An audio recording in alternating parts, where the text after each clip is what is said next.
Hello friends, नमस्कार। क्या हाल चाल। उम्मीद कर रहे हैं कि आप लोग डेली आंसर राइटिंग कर रहे होंगे। डेली आंसर राइटिंग प्रोग्राम का आज 50वां दिन है। ठीक है, आज जीएस पेपर 2 का सेक्शन 2 है। आज देखते हैं क्वेश्चन में क्या है।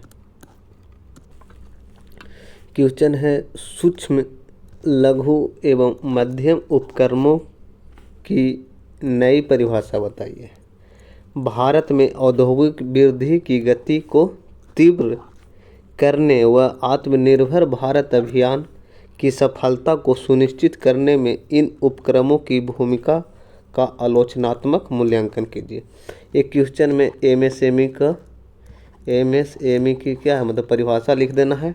उसके बाद ये जो एमएसएमई है कैसे भारत की अर्थव्यवस्था को मतलब तीव्र गति से वृद्धि करने में भूमिका निभाती है या फिर निभा रही है या फिर निभाएगी, एवं आत्मनिर्भर भारत अभियान जो है उसको ये मतलब कहाँ तक मतलब सहायता करेगी सफल होने में। ठीक है, इसी को कुछ निगेटिव और कुछ पॉजिटिव पॉइंट दोनों लिख देना। ठीक है, आइए शुरुआत करते हैं।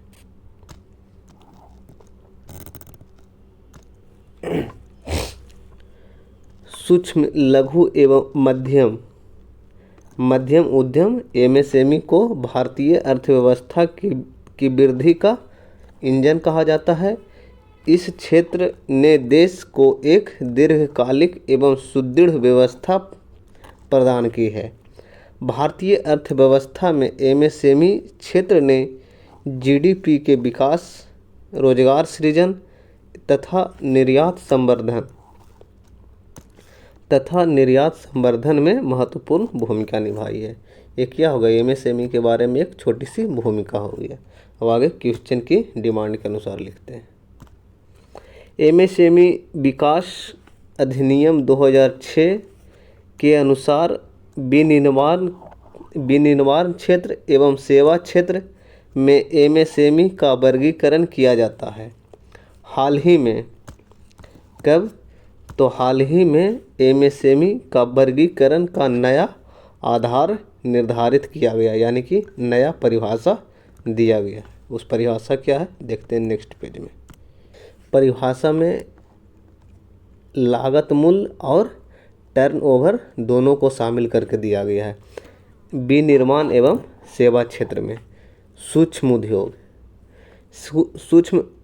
सूक्ष्म उद्यम के लिए निवेश की राशि 1 करोड़ एवं वार्षिक टर्नओवर 5 करोड़ रुपये तक की, वैसे उद्यम जिसमें कि मतलब लागत राशि 1 करोड़ तक और मतलब टर्नओवर 5 करोड़ तक रहेगी उसको बोलेंगे सूक्ष्म उद्यम। ठीक है, और बोलेंगे लघु उद्यम के लिए 10 करोड़ होना चाहिए।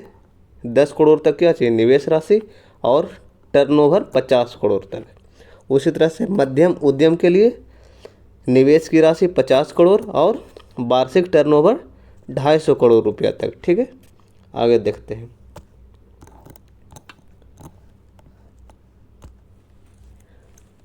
भारतीय अर्थव्यवस्था की गति को तीव्र एवं आत्मनिर्भर भारत अभियान की सफलता को सुनिश्चित करने में एमएसएमई की भूमिका निम्नलिखित बिंदुओं के द्वारा स्पष्ट किया जा सकता है। एमएसएमई की भूमिका इसमें कैसे है, इसको निम्नलिखित बिंदुओं के सहारे देखते हैं। पहला पॉइंट, एमएसएमई को भारत के विकास का इंजन माना जाता है। देश की कुल जीडीपी में हिस्सेदारी लगभग 31% तथा विनिर्माण क्षेत्र में लगभग 33% है। एमएसएमई मंत्रालय ने वर्ष 2025 तक जीडीपी में अपने योगदान का 50% तक बढ़ाने का लक्ष्य रखा है।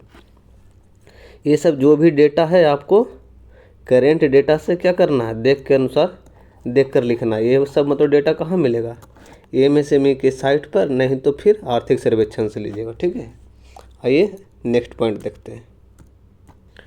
एमएसएमई कृषि के बाद सर्वाधिक रोजगार अवसरों का सृजन करने वाला क्षेत्र है। एमएसएमई ग्रामीण और पिछड़े क्षेत्रों में औद्योगिकीकरण के साथ साथ उद्योगों की क्षेत्रीय विकेंद्रीकरण में भी सहायक होते हैं। इसके संचालन हेतु कम स्थिर कम स्थिर और कार्यशील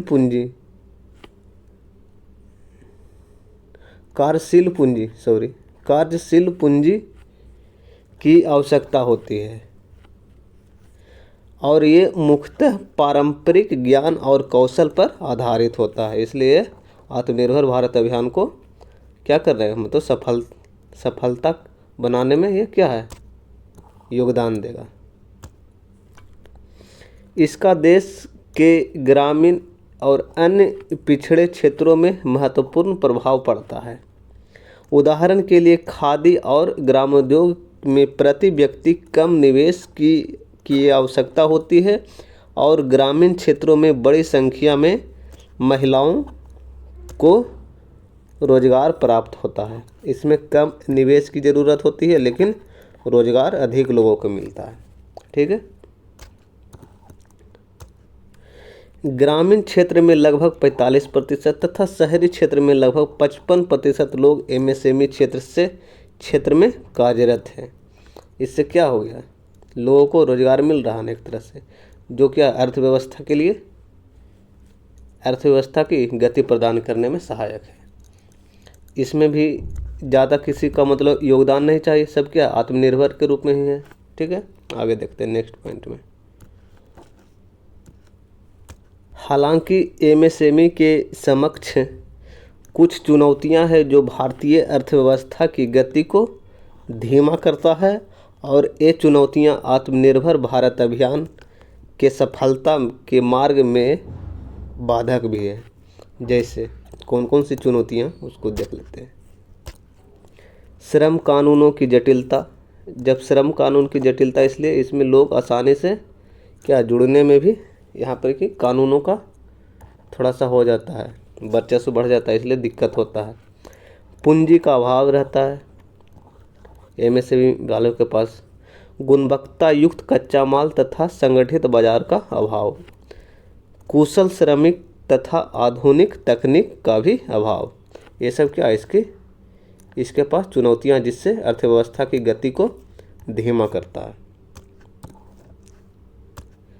अतः आत्मनिर्भर भारत अभियान को शीर्ष तक पहुंचाने में एमएसएमई का एक अहम भूमिका रहा है। ठीक है, ये तो रहा मेरे द्वारा लिखा हुआ, आप भी लिखिए जिससे कि आपकी आंसर राइटिंग बेहतर होगी। आज की क्वेश्चन के लिए इसी चैनल के कम्युनिटी वाले सेक्शन में विजिट कीजिए, आपको वहाँ से क्वेश्चन मिल जाएगा और लिखने का प्रयास कीजिए। ठीक है, और इस वीडियो को ज़्यादा से ज़्यादा क्या कीजिए, आप लाइक कीजिए और दोस्तों के साथ शेयर कीजिए, और जो लोग नए हैं चैनल को सब्सक्राइब कर लीजिए ताकि ऐसे ही वीडियो आपको आगे भी मिलता रहेगा। ठीक है, धन्यवाद।